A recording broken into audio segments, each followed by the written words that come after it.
Jo era treballador d'Unió Agrària Cooperativa. Unió Agrària Cooperativa era una cooperativa de segon grau i va ser una dels promotors com a entitat de que va demanar a l'administració la creació de la denominació d'origen Siurana. A la dècada dels 60-70 es començaven a arrencar olivers per tot arreu. O sigui, l'oli nostre era un oli reconegut en els mercats internacionals, era un oli de molt bona qualitat, però estava en funció de l'anarquia del mercat. Llavors, en funció de l'oferta i de la demanda, hi havia un any que, per dir una xifra, l'oli valia 800 pessetes i el següent any l'oli passava a valdre 200 pessetes. O sigui, hi havia uns alts i baixos que la producció no podia aguantar. I davant d'això, les cooperatives de segon grau, que són les que manaven en aquell moment a la zona de Lleida, manava la cooperativa de segon grau de les Borges i aquí manava la cooperativa de segon grau, que era Unió, van mirar de potenciar la producció de l'oli de qualitat i intentar a veure si podies anar a buscar el valor afegit, que no haguéssim de dependre dels mercats de fora per poder mantenir un valor afegit i en pro de la producció i en pro de tots els productors.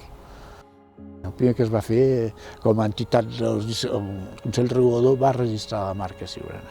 I llavors, en aquesta marca Siurana, el que es volia fer és fer difusió, fer propaganda, es va institucionalitzar la celebració de la Diada de l'oli Siurana. Tenia les funcions d'administratiu, de secretari administratiu, i feia funcions de tècnic. L'adhesió que feien els productors, els molins, era voluntari, no s'obligava a ningú que sigués de l'administració. Era una cosa voluntària i llavors es van fer uns registres de la gent que s'adheria amb aquesta marca geogràfica Siurana que representava la producció de la zona delimitada per la denominació d'origen. Es veien uns registres de productors, uns registres d'oliverars, uns registres de molins. Una de les tasques que vam fer és muntar els paràmetres de qualitat. Es van fer estudis per aprofundir el que era l'oli Siurana, estudis de resistència a l'oxidació dels olis, es van fer estudis de característiques volàtils dels olis que podien definir més o menys la qualitat. El Consell Regulador hi havia previst la creació de veedor, que veedor era la funció d'un tècnic que feia funcions inspectores, auditores, assessores dels llocs. L'oli nostre és un oli de qualitat, això està reconegut en tot arreu, és un oli de proximitat, i és un producte, a més, sostenible. Ho demostra els prèmits que obté aquest oli en l'alimentació i a més amb l'acceptació. O sigui, una persona profana, però que té oli Siurana en un costat i té un altre oli, això reconeix la qualitat.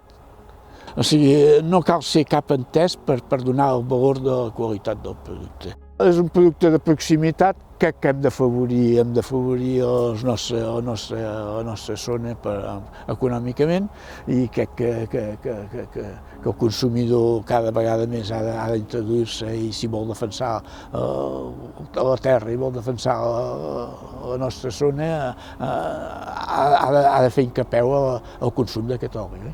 A més, s'aprofita, a part de l'oli, s'aprofita tots els subproductes com a producte de calefacció, com a producte d'abono, o sigui, en principi és un producte sostenible 100%. Es va fer el primer concurs, l'any 85 es va fer un concurs d'eslògans de l'oli, i vam estar tota una tarda, hi havia més de 400 eslògans, tota una tarda, discutint a veure quin oli era. Era una manera de fer caldo, de fer bullir una miqueta la flama, perquè Siurana agafés cada vegada més eufòria. Haig d'agrair al Consell Regulador i tots els que m'han proposat per aquesta cosa.